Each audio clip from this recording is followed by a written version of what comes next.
अस्सलामु अलैकुम वरहमतुल्लाहि वबरकातुहू। बिस्मिल्लाहिर्रहमानिर्रहीम। आज का हमारा मौजू शुगर है, ज़ियाबितुस। शुगर क्या है? इससे पहले थी, लेकिन अब क्यों फैली? और इससे पहले ये बीमारी किताबों में भी मरीजों के एतबार से मौजूद थी, लेकिन अब ज्यादा क्यों हुई? जो शख्स खाएगा और बैठ जाएगा, खाएगा, सोएगा, बैठेगा, चाहे वो दफ्तर है, चाहे वो कुर्सी है, कोई भी चीज है, उसको शुगर जरूर होगी। किस्मत वाला होगा, शुगर से बच जाएगा, दावा तो नहीं कर सकते। एक छोटा सा वाकया याद आया, सुना दो। कसूर के एक शेख साहब थे, बड़े मुखलिस इंसान थे, चंद साल पहले फौत हुए। मेरे पास तशरीफ लाए, कहने लगे कि मुझे पेशाब ज्यादा आना शुरू हुआ, रात को भी उठता, दिन को बार बार पेशाब, बार बार पेशाब, बार बार पेशाब।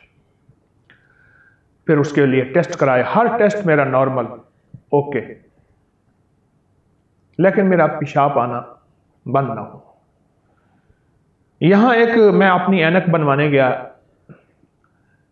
लाहौर में, एक जगह दुकान पे, तो वहां एक दोस्त मिले, मुझसे कहने लगे, शेख साहब खैरियत से हैं?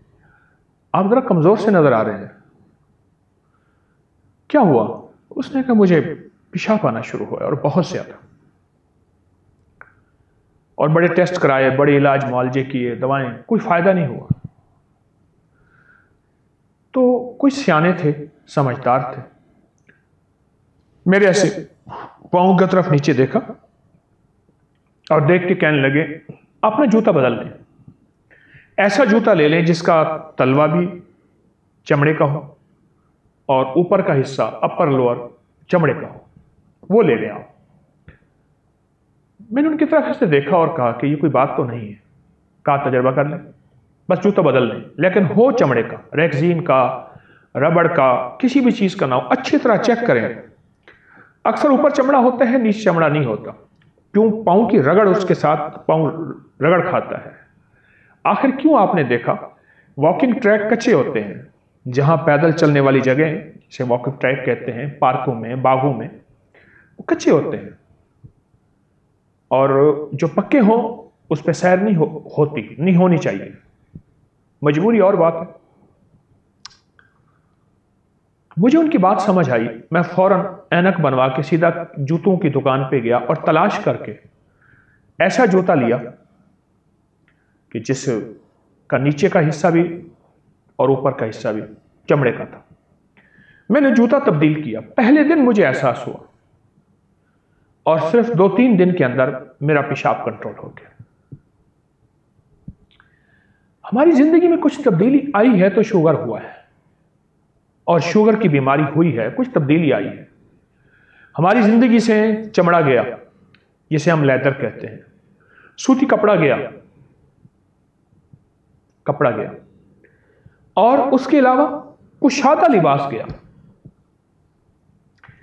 एक शख्स मेरे पास कुवैत से आया इलाज के लिए, था पाकिस्तानी, कुवैत में बहुत अरसा रहा, बहुत ज्यादा दुनिया माल चीजें इकट्ठी की, बहुत ज्यादा मालदार हो गया, अच्छा इंसान, शरीफ आदमी, रिस्क हलाल कमाने वाला, शुगर के मर्ज में मुब्तला। तो मुझसे कहने लगा कि मैं शुगर का मरीज हूं और बहुत इलाज किया, मुझे दवाइयों से अब चिढ़ हो गई है, खा खा के थक गया हूं दवाएं। आप भी अगर मुझे ढेरों दवाएं देंगे तो मैं माजरत चाहूंगा, और मेरी बात को महसूस भी ना कीजिएगा। मैंने उनसे अर्ज किया, बिल्कुल ठीक है, आपने अच्छा किया मुझे पहले बता दिया। मैंने उन्हें 9 चीजें बताई, और हल्की फुल्की 9 चीजें, और वो 9 चीजें आपको बताता हूं। सबसे पहली चीज तो यह है कि मैंने उनसे कहा कि जितना हो सके पैदल चलें, और पैदल चलते हुए मोबाइल हैंड फ्री बिल्कुल ना हो, बंद हो, हाँ, आपके साथ अगर कोई आपका हम मिजाज साथी दोस्त है तो उससे बातें करें, खैर की बातें, दुनिया की बातें, आखिरत की बातें कर सकते हैं। पहली बात, पैदल चलें और चलना अपनी जिंदगी का मामूल बनाएं और अपनी जिंदगी की मसरूफ जिंदगी में से वक्त निकालें। 9 चीजें मैंने आपकी खिदमत में अर्ज की हैं।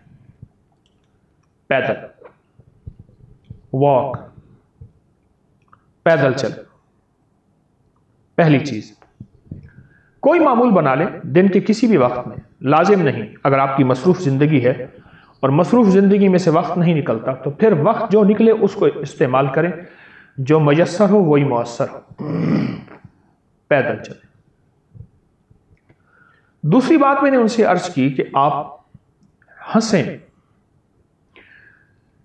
हंसने पे एक बात याद आई। सियालकोट का एक बहुत बड़ा ताजर मेरे पास आया जिसका माल पूरे यूरोप, पूरे वर्ल्ड में जाता था। सर्जिकल इंस्ट्रूमेंट्स, ये सर्जरी के औजार, पाकिस्तान का मशहूर एक निज़ाम है जो पूरी दुनिया में जाता है। बहुत मालदार आदमी, उसकी कुछ बीमारियां थी, मैं उसके केस को नहीं छेड़ना चाहता लेकिन आपको हवाला देना चाहता हूं। मैंने उनसे अर्ज किया कि आप ऐसा करें, कोई ऐसा दोस्त तलाश करें जो हंसाने का मिजाज रखता हो। बाज़ लोग ऐसे होते हैं जो संजीदा गुफ्तगू भी करते हैं और संजीदा हंसाते हैं, फोश बातें नहीं करते। हंसना, हंसना, मुस्कराना आका की जिंदगी से, आले रसूल की जिंदगी से, असहाब रसूल की जिंदगी से साबित है।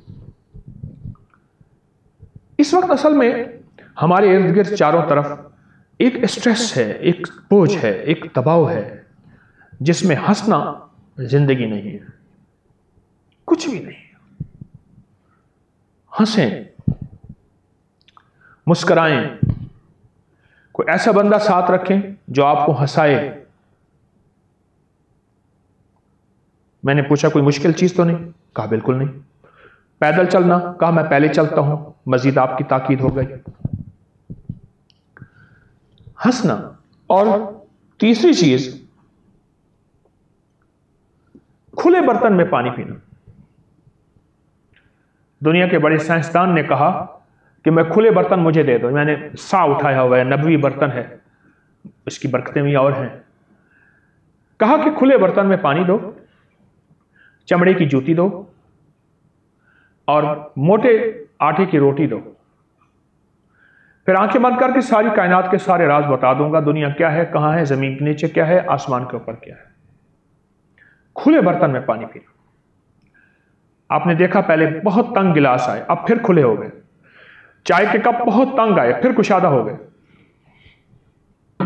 खुले बर्तन में पानी पीना।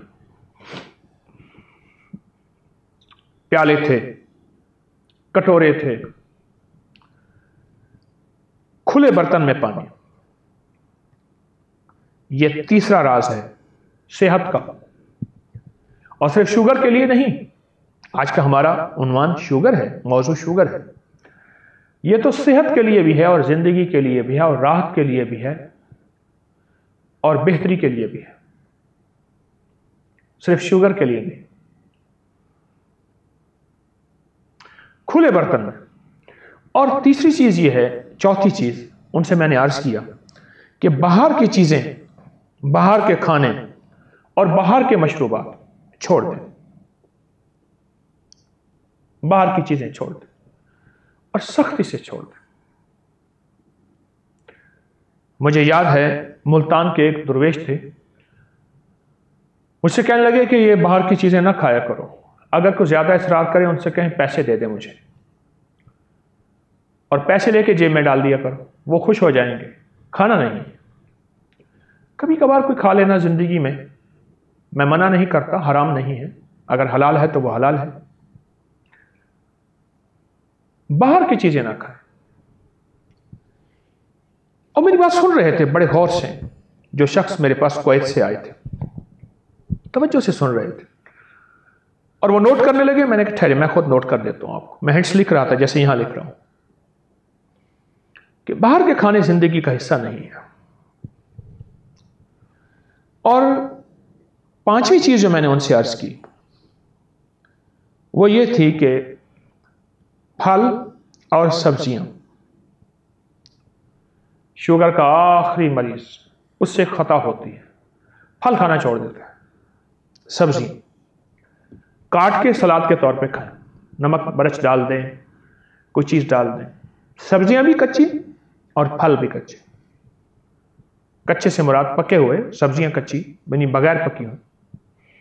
शुगर के मरीज जो केला खाना छोड़ देता है, फल खाना छोड़ देता है जिसमें मिठास है, और जिस्म पे फिर दर्दें, तकलीफें और कमजोरी और वीकनेस और साबी खिंचाव, नींद खत्म, जिंदगी का सारा निजाम बिल्कुल कट जाता है, फल खाना छोड़ देता है शुगर का मरीज। अपने साथ ज्यादती करते हैं। फल और सब्जियां खाएं और खाने की जगह खाएं, छोटा छोटा काट के खाएं। आप नहीं खा सकते, आप ऐसे करें, फल और सब्जियां पानी में शेक कर लें, गिलास पी लें, मग पी लें, एक कटोरा पी लें, दिन में 2-3 दफा पी लें। ऐसे खाएंगे दांत मजबूत होंगे। अगर नहीं खा सकते, मजबूरी है, उसका शेक पी लें। बहुत कमाल चीज है और बेमिसाल चीज है। फल खाएं, सब्जियां खाएं। ये वो चीजें हैं फितरी, ये वो खाने हैं फितरी जिनको कुदरत खुद बनाती है। फल खुद बनते हैं, सब्जियां खुद बनती हैं। ये फितरी वो खाने हैं जिन्हें फितरत खुद बनाती है। ये किसी किचन में नहीं जाते, किसी इंसानी हाथ इसको नहीं छूते, फरिश्तों के हाथ छूते हैं, नूरानी हाथ छूते हैं। और आसमानी निजाम रात को उन सब्जियों की परवरिश करता है, फलों की परवरिश करता है। सूरज उनको दूध पिलाता है, सींचता है, उनको पानी देता है। और फितरी पानी जो अरबों साल से जमीन के अंदर अल्लाह ने महफूज रखा हुआ है, वो उनको लगता है। और फिर बारिश का पानी भी लगता है, वो तो और रहमत हो गई। छोटी चीजें हैं। जब से मसनूई ग़िज़ाएं आई हैं और बाहर की ग़िज़ाएं आई हैं, फल और सब्जियां बेऔकात हो गई हैं। और ख़ास तौर पे खट्टा मीठा सेब, सस्ता सा, जो सबसे ज़्यादा फ़ायदेमंद था, उसकी हैसियत ख़त्म हो गई है। सेब लेंगे बहुत बड़ा, हम अंदर से फोग होगी, और जो खट्टा मीठा सेब होगा और जगह जगह से निशान भी होंगे, दागी भी होगा, उसको छोड़ देंगे। गरीब खा के सेहतमंद होगा, मालदार वो सेब खाएगा, वो भी सेहतमंदी का है, लेकिन वो सेब असल है,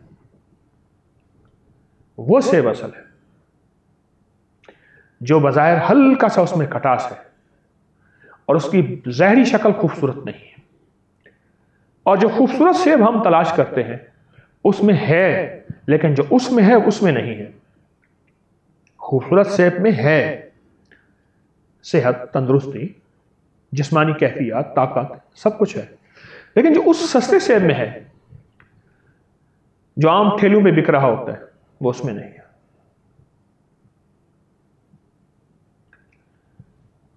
फल और सब्जियां खाएं, वरना इनका शेक पिए।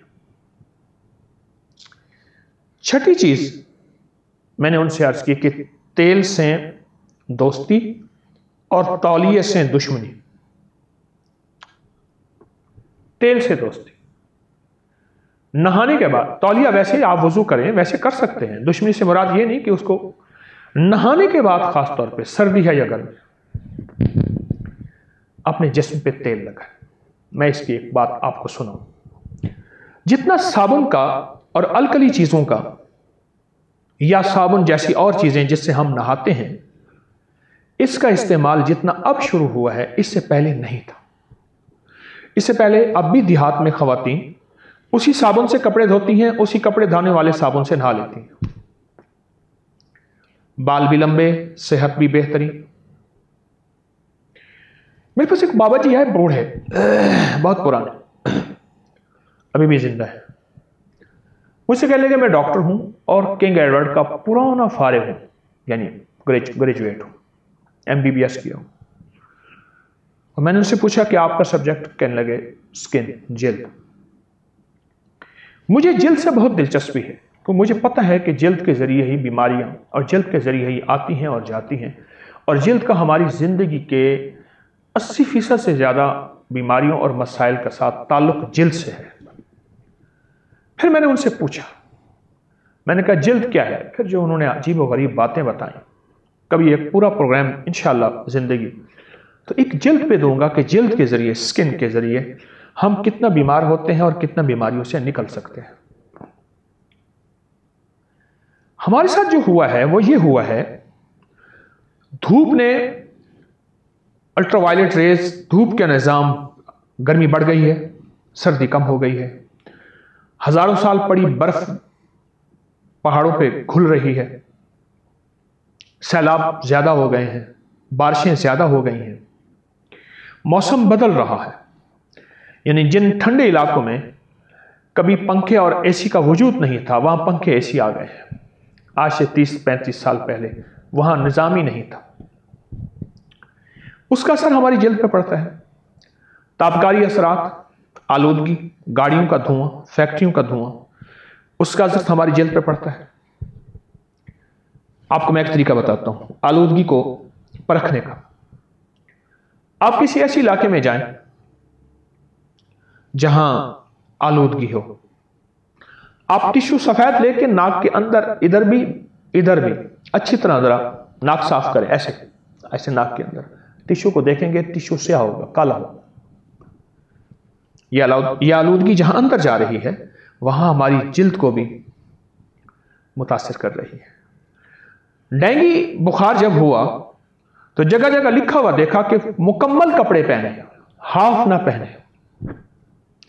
जिस तरह मुकम्मल कपड़े पहनने से मच्छर का हमला नहीं होता, इस तरह मुकम्मल कपड़े पहनने से हमारी आलूदगियों का हमला नहीं होता। फिर रही सही कसर जो हमने निकाली, वो साबुन या साबुन नुमा बहुत सी और चीजें, उनसे नहाना और उनके अंदर केमिकल। कई देहात वाले मेरे पास आते हैं, उनसे मैंने पूछता हूं बीमारियां कहाँ नहीं है, जल्द की बीमारियां नहीं है, क्यों? कपड़े धोने वाले साबुन से नहा लेते हैं और उसी साबुन से कपड़े धो लेते हैं। कोई बाल गिरना नहीं, कोई आखिरी दर्जे की कोई ऐसी दवाएं बालों को, कुछ भी नहीं। तेल से दोस्ती करें।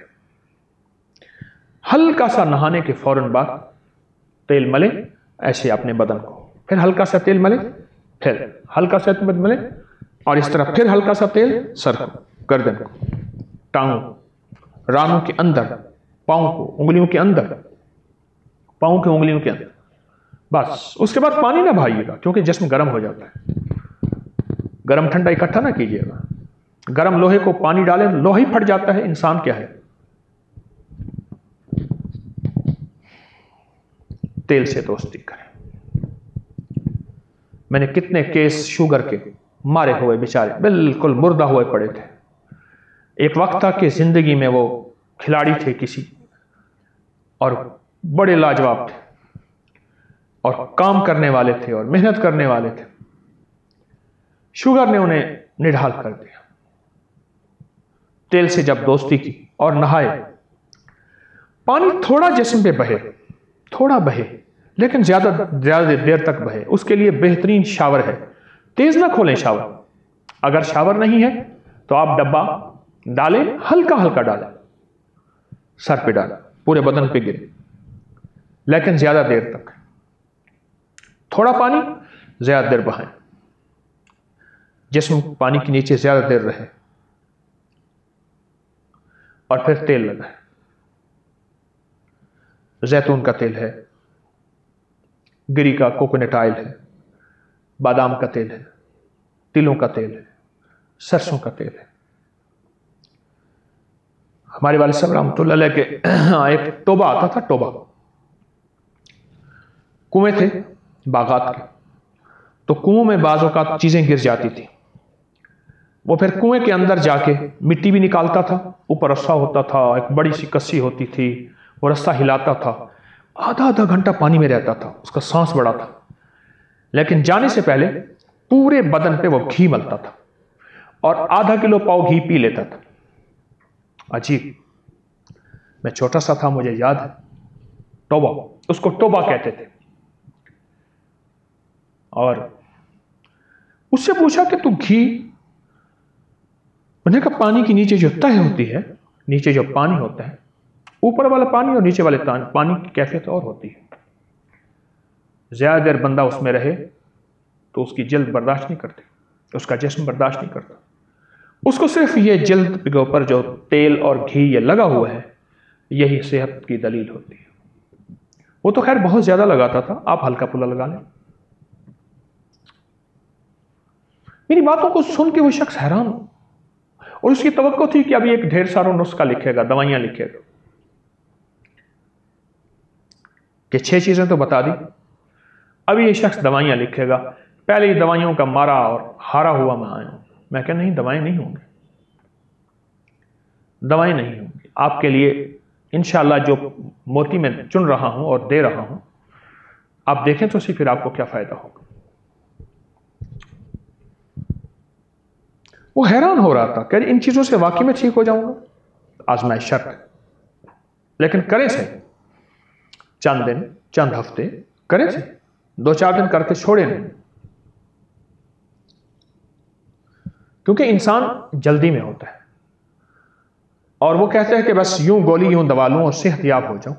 जो गोली दवा यूं ली और सेहतयाब हो गए, हमेशा किसी न किसी चीज को नुकसान पहुंचाएगी, जिसको हम साइड इफेक्ट कहते हैं। हमारे एक बाबा जी कहते थे जल्दी वाली गिजा, जो बंदा जल्दी जल्दी गिजा खाता है, और जल्दी वाली दवा जिस्म के किसी हिस्से पे सट मारती है, चोट मारती है, चोट। एक बीमारी से निकले दूसरी में चले गए, किसी न किसी हिस्से पे चोट लगती है, और वो चोट किसी और बीमारी को जन्म देती है।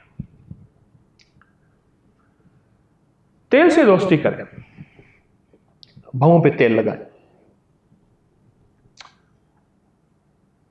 जो शख्स नाखून काटेगा, नाखून काटने के बाद नाखूनों पे तेल लगा ले। आप चाहें तेल ऐसे लगा दें, लगा के आप चाहें तेल के चंद कतरे ऐसे डालें। ये देखें, ये सारे नाखूनों में तेल लग गया। इधर डालें और ऐसे ऐसे कर लें, ये सारे के सारे नाखूनों में तेल लग गए। कभी आंखों से अंधा नहीं होगा, नजर कमजोर नहीं होगी, असाब कमजोर नहीं होंगे, चेहरे का हुस्न शबाब नहीं जाएगा और झुर्रियां जल्दी नहीं आएंगी। समात, कान, जिस्म और सबसे बड़ी याददाश्त लाजवाब रहेगी। इस तरह पांव के नाखून काटते हुए तेल लगा दें।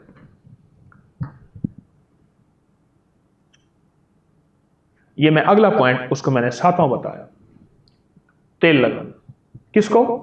नाखून को, नाखून को तेल लगाना।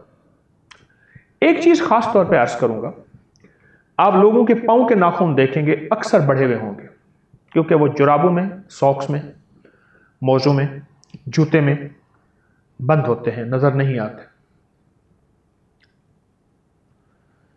पांव के बढ़े हुए नाखून बहुत ज्यादा बीमारियों, तकलीफों, मुश्किलात और मसाइल की दलील है। पांव के नाखून बढ़े हुए होते हैं। हाथ के नाखून, चूंकि हाथ हर वक्त नजर आता है, इसलिए इस पे नजर रखते हैं कि हाथ का नाखून जो है, और पांव नजर नहीं आता, इसलिए उस पर नजर नहीं रखते, उस पर तवज्जो नहीं देते। बड़े अहलुल्लाह का, अल्लाह वालों का यहां तक कौल है, और वो आजमुदा है, कि जिसके नाखून बढ़े हुए होंगे वो रिस्क, सेहत और सुकून, 3 चीजें। दौलत है, सुकून नहीं है, दौलत है, सेहत नहीं है, तो फायदा तो ना हुआ। रिस्क, सेहत और सुकून, टेंशन का मारा हुआ, दुखों का मारा हुआ, उसमें मुब्तला जरूर होगा। पांव के नाखून बढ़े हुए बहुत खतरनाक चीज है और बहुत खतरे की बात है। पांव के नाखून बढ़े हुए, पांव के नाखून न बढ़ाएं। पाँव के नाखून के नीचे हमेशा और हाथ के नाखून के नीचे हमेशा साइंस कहती है हमारे इंटेस्टाइन जो वर्म्स होते हैं उनके जो अंडे हैं, आंतों के कीड़ों के अंडे हमेशा यहीं जन्म लेते हैं। और हमारी रूहानी दुनिया कहती है शयातीन और खबीस चीजें नाखून के नीचे परवरिश पाती हैं और फरिश्ते और रूह की दुनिया भवों के नीचे परवरिश पाती है। साइंस अपनी जरासीम की थ्योरी को बयान कर रही कि उनमें एग्स होते हैं और वो एग्स हमारे खाने के दरमियान हमारे अंदर जा रहे होते हैं, आंतों के कीड़ों के। Thread worm, tape worm, round worm. आंतों के कीड़ों की 3 किस्में हैं, धागे की तरह, टेप वर्म ये कद्दूदाने, राउंड वर्म मलहब, बड़े बड़े कीड़े। जो शख्स इसको तेल लगाएगा और पांव के नाखून को काटेगा, और शुगर का मरीज अगर है तो वो समझ लें कि हर दफा अगर पांव नाखून काट रहा तो अपनी उम्र के साल बढ़ा रहा और अपनी जिंदगी को नई जवानी, नई सेहत, नई तंदुरुस्ती, नई राहत दे रहा, नई राहत दे रहा। आप ये देख लें अपनी जिंदगी में, आपको मैं हकीकत अर्ज कर रहा हूं, मेरी ये जो आज मैं आपको बातें बता रहा हूं, अगर अपनी जिंदगी में इन बातों को, और ये वो चीजें हैं जो नामुमकिन नहीं है, नामुमकिन नहीं है, ये मुमकिनात में से है।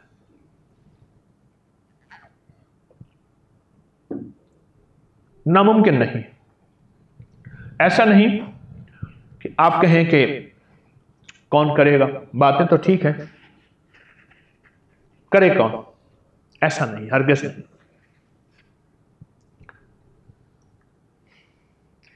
पांव के नाखून पे अपनी तवज्जो बढ़ा लें, बेशुमार मरीजों, मर्जों, बीमारियों, तकलीफों से आप बच जाएंगे। मैं आपको सच कह रहा हूं, पांव के नाखून पे अपनी तवज्जो बढ़ाइए और पांव के नाखून पे तेल लगाएं। ये तेल हमारी जो छठा पॉइंट था, नुक्ता था, वो जिस्म पे तेल, उसके बाद तौलिया नहीं। 7वां जो नुक्ता है, हाथ और पांव के नाखून पे तेल। और जो 8वां मोती दे रहा हूं वो है सोते हुए पांव की पिंडलियां और पांव पे तेल। इसको ना भूलें। हमने एक पोस्ट डाली थी कि पांव पे और पिंडलियों पे तेल लगाने की, करोड़ों लोगों ने उससे फैज़ हासिल किया, इस्तिफादा हासिल किया, और इतना ज़्यादा कि कोई कहते हैं मेरी नींद बेहतर हो गई, कोई कहते हैं मेरा शुगर ख़त्म हो गया, कोई कहते हैं मेरी ईंठन दर्दें ख़त्म हो गई, किसी ने कहा मेरा हाफजा तेज़ हो गया, किसी ने कहा मेरी नज़र तेज़ हो गई, किसी ने कहा जो सारा दिन थका बुझा रहता था वो ठीक हुआ, किसी ने कहा कि मुझे थोड़े वक्त में मेरी नींद ज़्यादा बेहतर हुई और थकान नहीं होती थी। पता नहीं कितने बेशुमार लोगों ने अपने मुशाहिदात, अपने तजर्बात बयान किए, कि इतना ज़्यादा कि हम उसको अपने सोशल मीडिया के सफ़हात से चुन न सके, इतना ज़्यादा। पहले जो बुजुर्ग थे, बूढ़े थे और बड़े थे, वो 3 चीज़ों को तेल पिलाते थे, एक जूती को, एक अपने डंडे को और एक अपने बदन को। मुझे याद है कि किसी की बोतल अगर तेल की टूट गई या किसी का तेल डब्बे से गिर गया और ज़मीन पे पड़ा हुआ है, मैंने कई दफ़ा बूढ़े देखे वहीं बैठ गए, इधर उधर से कोई रोई तलाश की, कुछ नहीं हुआ था, हाथ से जूती को मलना शुरू कर दिया और जूती को तेल पिलाया, पूरा ज़मीन पे गिरा हुआ तेल जूती को पिला दिया और बाकी अच्छी तरह हाथ से ऐसे मल लिया, हाथ झाड़ लिए, मिट्टी भी चली गई। मैंने एक जूती रखी है, मैं अक्सर इस्तेमाल करता हूं, उसको मैं हर महीने 15 दिन के बाद उसको तेल पिलाता हूं। चमड़े की जूती है, ऊपर भी चमड़ा है, नीचे भी चमड़ा है, तेल पिलाता हूं, वो जज्ब कर लेता है।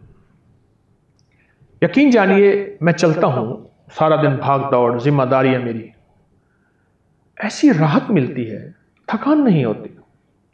यानी पाँव के नीचे एक मुआलिज है जो मेरा इलाज कर रहा, और पाँव के नीचे दिमाग तक सेहत का निज़ाम है।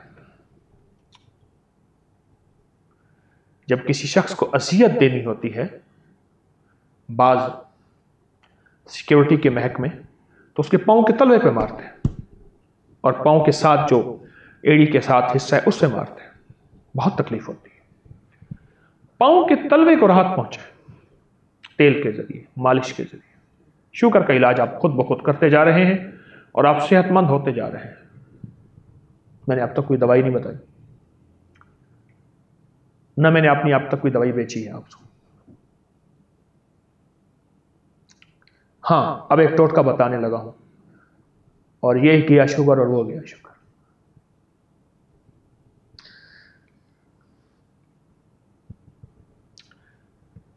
अब नवा हमारा नुक्ता जो है, 8वां था पाँव और पिंडलियों को तेल लगाना।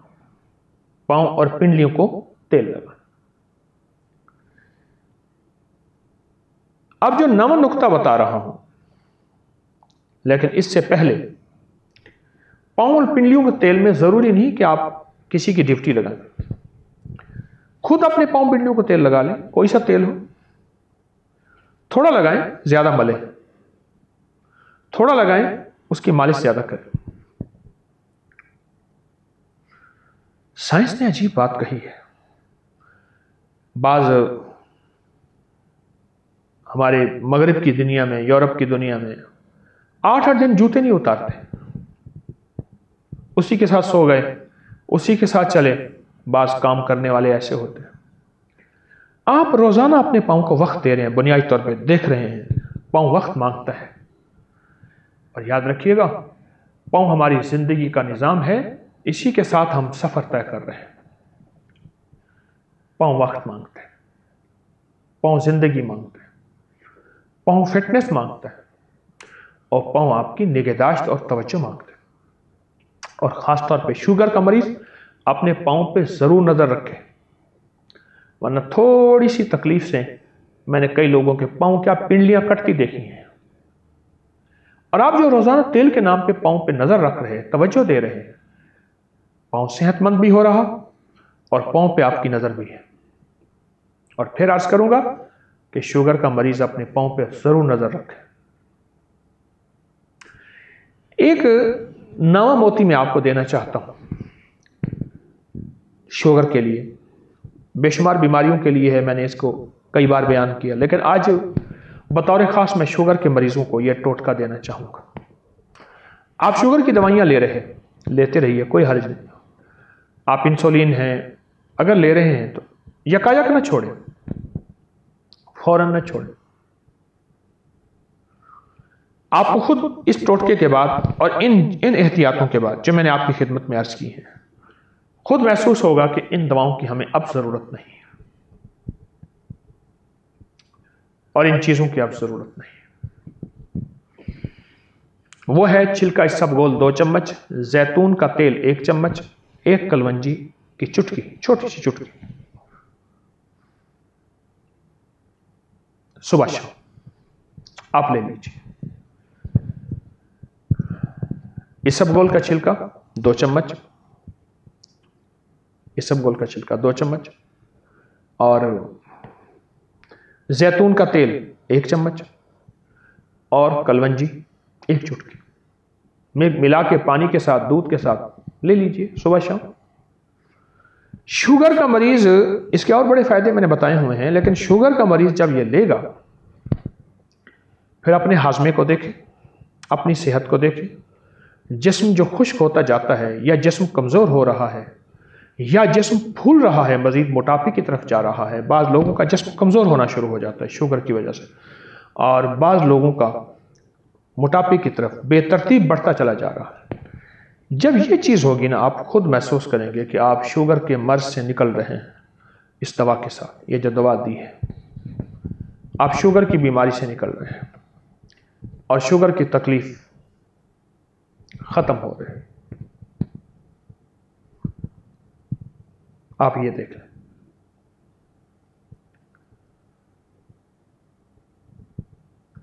शुगर का मर्ज, शुगर की तकलीफ, ये कोई दवा नहीं है, ये कोई फितरी निज़ाम है।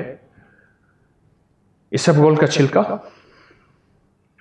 और जैतून का तेल और कलवंजी, कोई फितरी निज़ाम है।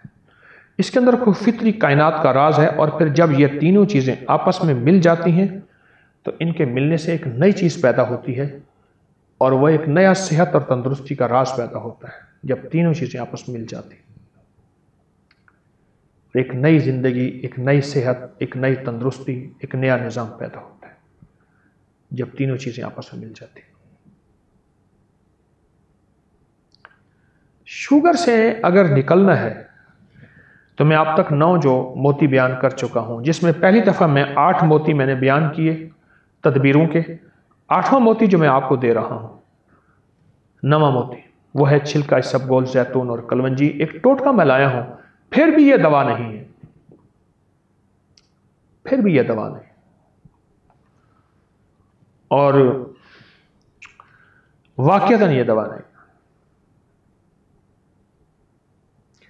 इसके मैंने बहुत नताइज देखे, इसके बहुत कमालात देखे, और इसकी बहुत तासीर देखी, इसकी बहुत बरकत देखी।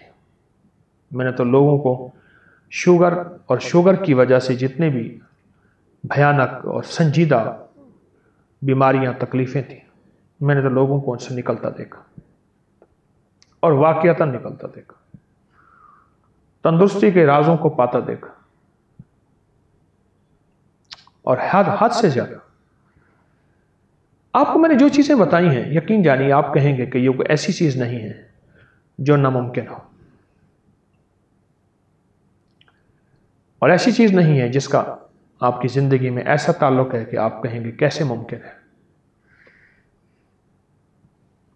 आए 10वीं चीज में आपको एक शेक बताता हूं, जैसे मिल्क शेक होता है केले का, आम का, पाइनएप्पल का, वगैरह वगैरह, किसी और चीज का। एक शेक बताता हूं मैं आपको,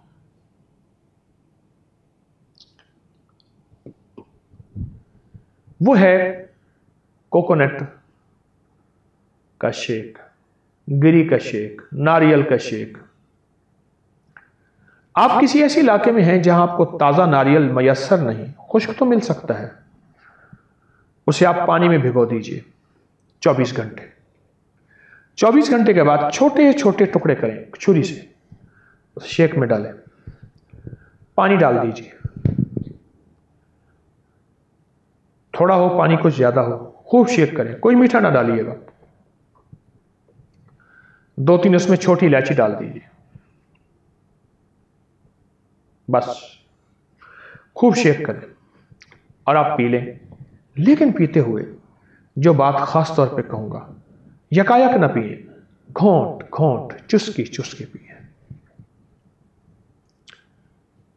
ये जो आपके जिस्म को जाके सेहत और तंदुरुस्ती देगा, आपके गुमान और ख्याल से बालातर है।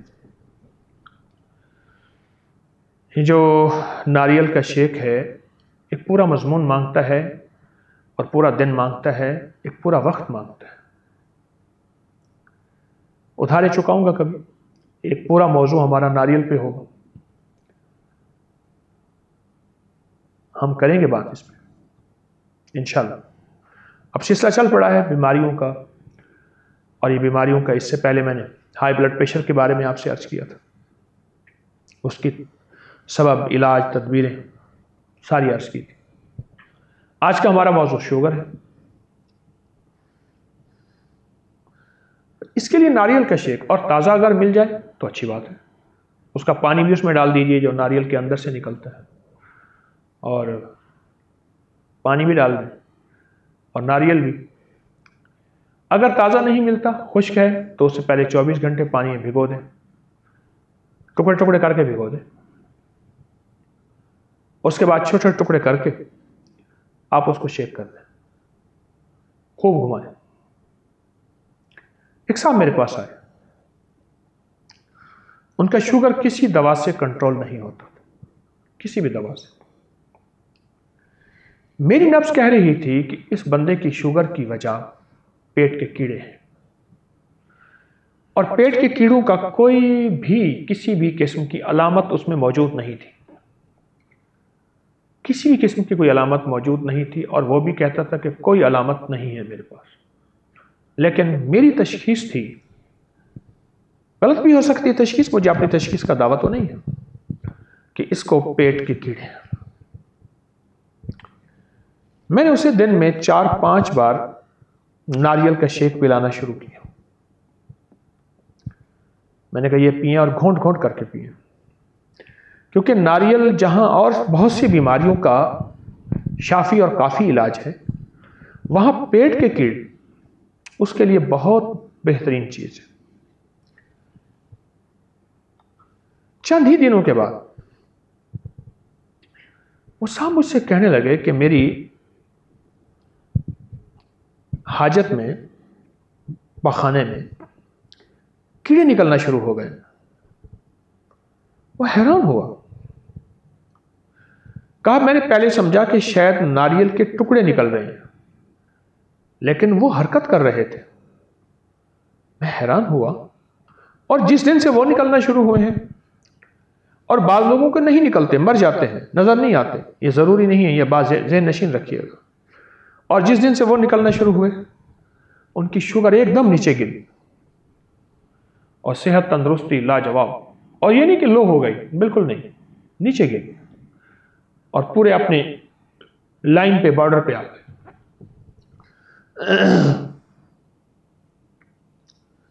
एक डॉक्टर साहब थे, फौत हो गए, डिस्पेंसर डॉक्टर थे, गली में बैठते थे, बड़ा रश होता था। मैं उस वक्त कोई 6ठी-7वीं पढ़ता था। उस शख्स का बड़ा उरूज था, बहुत उरूज था। वो अपनी दवाओं और गोलियों का जो कूड़ा था वो छुपा के फेंकता था। गोलियां पीस के देता था, पोड़ियां बना के, छोटी सी बोतल में सिरप, बड़ी सिरप की बोतल से निकाल के। क्या है गोलियां में? कुछ नहीं, कोई खबर नहीं। एक दफा एक साहब, मैंने उनसे अर्ज किया, मैंने कहा कि मैं इस तिब की दुनिया में चला हूं, मेडिकल की दुनिया में चला हूं, तो मुझे कोई खास नसीहत फरमा दे। कहने लगे कि 90% मर्ज और मरीज मैदे और पेट के कीड़ों के होंगे, बज़ाहिर अलामत कुछ और होगी, अंदर बीमारी हुई। और फिर उस डॉक्टर साहब का कहने लगे, कहा उनके यहाँ मैंने कई अर्सा काम किया है, वो हर मरीज को पेट के कीड़ों की दवा जरूर देते हैं, चाहे कोई कहे या ना कहे। और कहा वो इसलिए अपना जो डस्टबिन है, कूड़ा है, वो सबके सामने नहीं फेंकते। लोग गोलियां उनकी चेक कर लेंगे, बेलिस्टर गोलियों के पत्ते, कि कौन कौन सी गोलियां देते हैं, ताकि वो नहीं फेंकते, दूर कहीं जाके फेंकते हैं। मैं घर का, अम्मा रहमतुल्लाह अलैह ने फरमाया कोई सामान ले आ, मेरे ख्याल में, मुझे याद है मैं बेसन लेके पुड़िया में आ रहा था, पुड़िया थी, ऊपर धागा बंधा हुआ था, और धागा खुल रहा था, और उस धागे को मैं सही कर रहा था। तो उसका मुलाजिम सुबह सुबह वो डस्टबिन जो है लिए जा रहा था, मैंने उसका पीछा किया। उसने दूर तीसरी चौथी गली में जाके वो फेंक के आया। उसमें से मैंने एक एक दवा का पत्ता निकाल लिया, हर किसी का ले लिया। मैं उस डॉक्टर के पास गया। कहाँ पहुंच गए? देखते ही कहा ये दवा है, और वो सबसे ज्यादा पत्ते उसी के थे, खाली गोलियां निकाली हुई थी। कहा ये पेट के कीड़ों के लिए, वो शख्स देता है। और फिर उन्होंने पहली दफा मुझे कहा था, अभी मैं छोटा था, 6ठी-7वीं पढ़ता था, मुझे उन्होंने कहा था कि नारियल पेट के कीड़ों का इलाज है, और फिर उसके और बहुत फायदे बताए। आप समझते हैं आपको पेट के कीड़े नहीं हैं, लेकिन जरूरी नहीं कि पेट के कीड़े हों तो आप नारियल लेंगे। जरूरी नहीं कि पेट के कीड़े होंगे तो आप नारियल लेंगे। नारियल तो जवान कर देता है। कितने लोग, लेकिन थोड़े ऐसे मिले जिन्होंने नारियल के साथ दोस्ती की, 80 साल से ऊपर है, लोग पहचान नहीं सकते, लोग नहीं पहचान सकते। नारियल से दोस्ती की और नारियल से ताल्लुक बनाया, खाया भी, शेक भी पी। आप शेक नहीं, आप खूब खाइए, मैं तो एक एक वक्त में एक एक नारियल खाने की तरतीब बताता हूं। चबाते हुए खाते जाएं, चबाते जाएं, खाते जाएं। ऐसा भी कर सकते हैं। आपकी कोई मजबूरी है, आप उसके शेक बना लें। पर आपको ये कमाल चीज मैंने दी है। आप अभी तक मैंने कोई दवाई नहीं दी आपको, देख लें। हमारा वादा था कि हम दवाओं के बगैर चलेंगे। मजबूरी में दवाई लेना कोई हर्ज नहीं, मैं बताता रहता हूं, आइंदा ही बताऊंगा। लेकिन मजा तो यह है कि दवाओं के बगैर निजाम चल जाए। असल खैर इसी में है। दवाओं के बगैर सेहत तंदुरुस्ती मिल जाए, मेरे ख्याल में असल तो यही चीज है। असल यही चीज है। नारियल से दोस्ती करें। जिस तरह नारियल अंदर से चांदी की तरह होता है, आपके जिस्म को ऐसे शफाफ बना देगा, खूबसूरत बना देगा। हामला औरत अगर नारियल खाएगी, बच्चा खूबसूरत पैदा होगा। पहले दिन से आखिरी दिन तक नारियल खाएगी हामला औरत, ज्यादा खाए। अपनी नस्लों को हम नारियल का दोस्त ही नहीं बनाते। पहले दिन से उन्होंने रंग बिरंगी पैकेट्स और रंग बिरंगी भी चीजें देखी हैं और रंग बिरंगी दुनिया देखी है बाहर की। वो भी सच्चे हैं, उनका कसूर तो है नहीं। तो माँ बाप का कसूर है जो पहले दिन से उनको नारियल से तारुफ ही नहीं करवाते। फायदे बताएं, नफे बताएं, खा के दिखाएं, थोड़ा थोड़ा खिलाएं, फिर खाना शुरू हो जाएंगे, फिर आदी बन जाएंगे। नारियल कुछ है सही। मैंने इसके बड़े केस देखे हैं, मेरे पास इसके वाकयात ही वाकयात। आइए मैं आपको एक 11वीं चीज बताता हूं।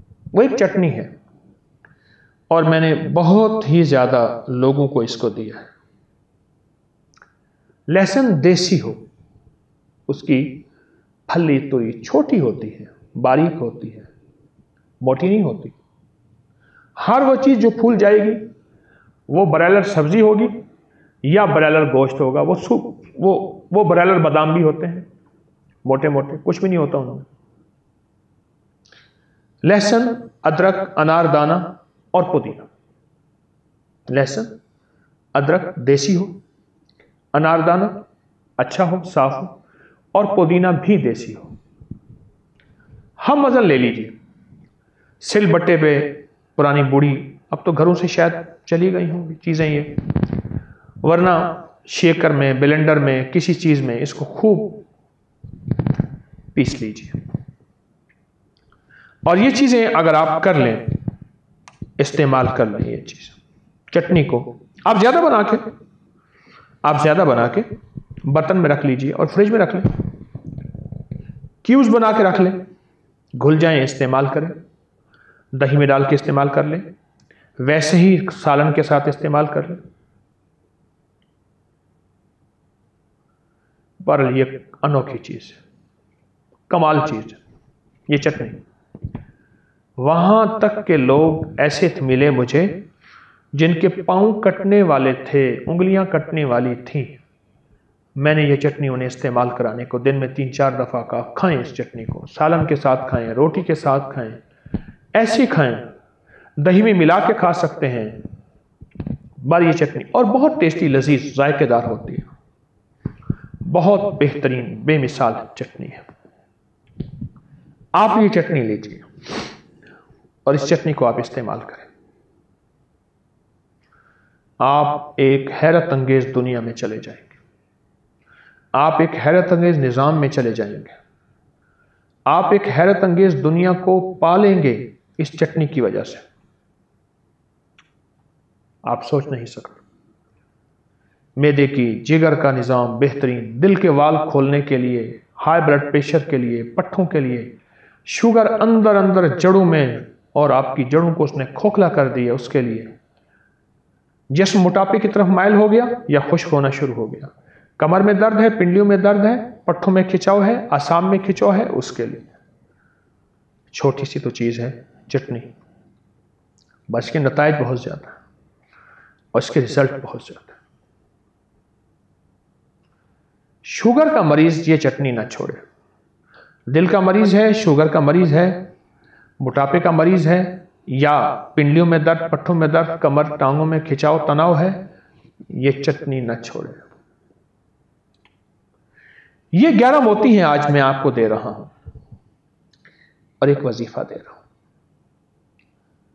अल्लाहुम्मा सल्ली अला मुहम्मद तिब्बुल कुलूब व दवाया व आफियतुल अबदान व शिफाया व नूरुल अबसार व ज़ियाया व अला आलिहि व सहबिहि व सल्लम। ये दरूद पाक, दरूद शिफा। तिब्बुल कुलूब, अल्लाहुम्मा सल्ली अला मुहम्मद तिब्बुल कुलूब व दवाया व आफियतुल अबदान व शिफाया व नूरुल अबसार व ज़ियाया व अला आलिहि व सहबिहि व सल्लम। एक तस्बीह हर नमाज के बाद या एक तस्बीह सुबह शाम, ये पढ़े लाइलाज बीमारियों के लिए और शुगर के लिए। ये आपकी जिंदगी में एक राज है जो मैं आपको दे रहा हूं,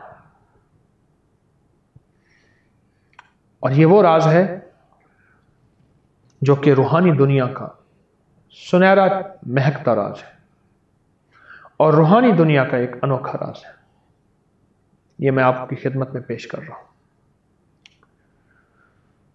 यकीन जानिए बहुत ही फायदा हुआ, बहुत ही फायदा हुआ इस दरूद पाक से।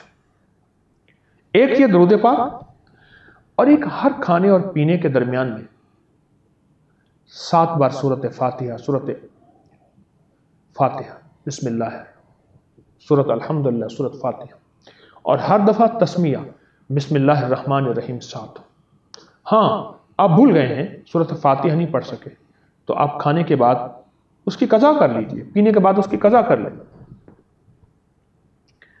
खाने के दरमियान में 7 बार सूरत फातिहा कौन सा मसला है, कौन सी मुश्किल है, कोई ज्यादा वक्त नहीं लगता। और ये दरूद पाक, ये तो अपनी अगर सारा दिन उठते बैठते पढ़ लें, सुभान अल्लाह। अल्लाहुम्मा सल्ली अला मुहम्मद तिब्बुल कुलूब व दवाया व आफियतुल अबदान व शिफाया। अल्लाह बदन में आफियत और शिफा, व नूरुल अबसार व ज़ियाया, बसर का नूर है और रोशनी दिल की है। व अला आलिहि व बारिक वसल्लम। बाद रिवायात में है व अला आलिहि व सहबिहि व बारिक वसल्लम। इस तरह पढ़ें तो ज़्यादा मौसर है, मेरा मशवरा है। इससे रूहानी दुनिया भी ताकतवर होगी, रूह की दुनिया भी मजबूत होगी, सेहत भी, तंदुरुस्ती भी होगी, बीमारियों से बचेंगे। जिस तरह जिस्म को ग़िज़ा न दें, जिस्म बीमारियों से तड़पता है, बेचैन होता है, परेशान होता है, इस तरह अगर रूह को ग़िज़ा न दें, रूह भी तड़पती है और बीमार और परेशान होती है। और तड़पती रूह फिर तड़पते फर्द पैदा करती है जिनको जिंदगी की किसी चीज़ में सुकून नहीं आता। अला बिज़िक्रिल्लाहि तत्मइन्नुल कुलूब। खबरदार जान लो, मेरे करीम अल्लाह ने कुरान पाक में फरमाया कि तुम्हारे दिलों का अगर सुकून और चैन चाहिए तो हमारी यादों में है, वो हमारी मोहब्बतों में है, हमारे ताल्लुक में है। और ये सूरत फातिहा जो है, ये तो वैसी शिफा है और खुद दवा भी है, और ये अता भी है। अल्लाह के हबीब सल्लल्लाहु ताला अलैहि वसल्लम तशरीफ़ फरमाते, एक धमाका हुआ, जिब्रील से पूछा तो जिब्रील ने अर्ज़ किया, या रसूल अल्लाह सल्लल्लाहु ताला अलैहि वसल्लम, मफ़हूम है आज एक ऐसा दरवाज़ा खुला है अर्श का जो आप तक नहीं खुला था, और आपकी उम्मत के लिए और आपके लिए अल्लाह पाक जल्ल शानहू की तरफ से तोहफा मिला है, वह है सूरत फातिहा। इससे पहले ना किसी नबी को मिला, ना किसी उम्मत को मिला। सूरत फातिहा, सूरत फातिहा। कमाल चीज। और 7 बार सूरत फातिहा। मेरा ये प्रोग्राम चला था रमज़ान में, मुझे याद नहीं कौन से रोज़े में जो है वो था, एक प्रोग्राम चला था रमज़ान में, सूरत फातिहा खाने के दरमियान 7 बार। 12 रमज़ान को 2020 का 12 रमज़ान थी, 12 और 13 होगा पहला प्रोग्राम 12 का। ये मज़ीद हमारे आपको मीडिया वाले, हमारे सोशल मीडिया वाले बताएंगे कि 2 प्रोग्राम चले थे, एक नहीं चला था। 2 चले थे। अब वो 11 था या 12 था, या 12 था या 13 था, यानी 12 रमज़ान 5 मई 2020। ये मज़ीद आपको इंशाल्लाह बताते हैं कि ये जो है 12 रमज़ान था या 11 रमज़ान था। 2 प्रोग्राम, वो प्रोग्राम अगर आप सुन लें तो ये सूरत फातिहा जो 7 बार मैं आपको अर्ज कर रहा हूँ, इसके कमालात आप पे खुलेंगे। आप कोई शुगर की दवा ले रहे हैं, ना छोड़िए, आहिस्ता आहिस्ता ख़त्म कीजिए, आहिस्ता आहिस्ता उसे आप कम करें, आप आहिस्ता आहिस्ता उसे कम करें। शुगर की दवा ले रहे हैं, लेकिन एक बात जो मैं आपको ख़ास तौर पे अर्ज करूँगा वो ये है कि शुगर की दवा बहुत अरसा लेना, गुर्दे ख़त्म हो जाते हैं, दिल ख़त्म हो जाता है, उसके नुकसानात बहुत ज़्यादा हैं जो खुद उस पर लिखे हुए होते हैं। उसके डब्बी पे या उसके ब्लिस्टर पे जो कुछ लिखा है उसकी नेट पे उसके लिंक्स होते हैं, आप लिंक को खोलें। दवा लेनी चाहिए, ले सकते हैं, लेकिन बहुत अच्छा नहीं। इन तदबीरों से जो मैंने आपकी खिदमत में अर्ज की है, और रूहानी तदबीरों से भी, जिस्मानी तदबीरों से भी आप ये करें, आपको इसका बहुत रिजल्ट मिलेगा, बहुत नताइज मिलेंगे। मैं शुगर का इलाज 1984 से बता रहा हूँ, 84 से, 30 साल से ज़्यादा अरसा हो गया है। और यह जो आज मैंने 11 मोती आपके लिए चुने हैं, ये 11 मोती अनोखे मोती हैं। तवज्जो करने वाला हो और इन मोतियों की कदरदानी करने वाला हो और इन मोतियों को वक्त देने वाला कोई हो, देखे तो सही कि होता क्या है। अल्लाह पाक जल्ल शान ने कोई बीमारी भी ऐसी नहीं जिसका इलाज ना बनाया हो। हम बहुत ज्यादा खा के, बेतरतीब जिंदगी पे सो के अपने आप को शुगर कर बैठे और हर वक्त अपने जहन पे कोई चीज सवार की। देखिए, जो चीज आपके अख्तियार में है आपको करें, जो आपके अख्तियार में नहीं है उसको छोड़ दें। अल्लाह के तवक्कल, इसे कहते हैं तवक्कुल। अमन यतवक्कल अलल्लाह फहुव हस्बुह। आओ बंदो, मुझ पे भरोसा करो, मैं तुम्हारे लिए काफी हूं। अख्तियार है, मेहनत करें। अल्लाह ने दुनिया को निज़ाम मेहनत बनाया है, लेकिन एक बात यहां तक है कि एक चीज अख्तियार से बाहर हो गई है तो उसको जो है फिर अल्लाह की ज़ात पे छोड़े। मेहनत करते रहें, लेकिन उसको इतना दिल पे ना लगाएं कि बड़े बड़े रोग अपनी ज़िंदगी में पैदा कर लें, शामिल कर लें, और एक तरफ उस तकलीफ का रोग बोझ और एक तरफ इस बीमारी का बोझ। अब 2 बोझ इकट्ठे हुए हैं जो अपनी ज़िंदगी पे चलते फिर रहे हैं, और जिंदड़ी अलील है और ज़िंदगी बीमार है। अल्लाह की ज़ात पे भरोसा, बड़े बड़े रोगों से, दुखों से, तकलीफ़ों से, मुश्किलात से, मसाइल से बचाता है। अल्लाह की ज़ात पे भरोसा और खाने में एहतियात और दस्तरखान पे एहतियात। मैंने एक साहब को देखा, सारा दिन गंदी गंदी डिकारें देते हैं और महफिल में बैठते हैं तो बहुत गैस और गंदी हवा और हर वक्त बैतुल खला में आना जाना। और एक दम मेरे साथ बैठे थे तो, और शायद उनका परहेज का वो चौथा दिन था, एक बड़ी सी सवा मन की गाली दी और खाने पे टूट पड़े, कह रहे जाने दो इनके परहेज को। और वो अपना हाथ नहीं कंट्रोल कर सकते, उनकी सेहत, उनकी जिंदगी, हर चीज बेकार हो चुकी है, लेकिन अपने दस्तरखान पे अपने हाथ को आज तक वो संभाल नहीं सके। मजा ना आया जिंदगी का, लुत्फ ना आया। तो इसलिए आज के इस प्रोग्राम में हमारा शुगर के बारे में इंशाल्लाह, मैं शुगर के लिए और अगली भी इंशाल्लाह हम प्रोग्राम करेंगे, उसके बाद अगली कोई नई चीज़ें होंगी और कुछ चीज़ें होंगी। लेकिन आप और प्रोग्राम अगर ना भी कर सकूं, ना भी सुने, आज की ये बातें अगर ज़िंदगी का हिस्सा बना दें तो मेरे ख्याल में आप सेहतमंद ज़िंदगी, तंदुरुस्त ज़िंदगी गुजार रहे हैं और गुजारेंगे, और बाकमाल ज़िंदगी गुजारेंगे, पुरलुत्फ ज़िंदगी गुजारेंगे, और लंबी ज़िंदगी, सेहतमंद ज़िंदगी इंशाअल्लाह। अल्लाह पाक से दुआ करते हैं, अल्लाह पाक हमारी इन तदबीरों में खैर डाल दे। और ये तदबीरें तकदीर गालिब होती है, तदबीरों पे तकदीर गालिब होती है, और तकदीर अल्लाह के अमर का नाम है, अल्लाह के हुक्म का नाम है। तो इंशाअल्लाह दुआ भी करेंगे, खैर भी मांगेंगे, और ये दरूद पाक से भी दोस्ती करेंगे, और सूरत फातिहा का भी एहतमाम करेंगे इन चीज़ों का। सुभान अल्लाह व बिहम्दिही, सुभानकल्लाहुम्मा व बिहम्दिका, अशहदु अल्ला इलाहा इल्ला अंत, नस्तगफिरुका व नतूबु इलैक, अंत नस्तगफिरुका व नतूबु इलैक, अंत नस्तगफिरुका व नतूबु इलैक। सुब्हान रब्बिका रब्बिल इज्जति अम्मा यसिफून व सलामुन अलल मुरसलीन वल्हम्दुलिल्लाहि रब्बिल आलमीन। अस्तगफिरुल्लाहल अज़ीम, अस्तगफिरुल्लाहल अज़ीम, अस्तगफिरुल्लाहल अज़ीम। रब्बी इन्नी ज़लमतु नफ्सी फ़ग़फ़िर ली मग़फ़िरतम मिन इंदिका वरहमनी इन्नका अंतल गफ़ूरुर रहीम। आमीन बिरहमतिका या अरहमर राहिमीन।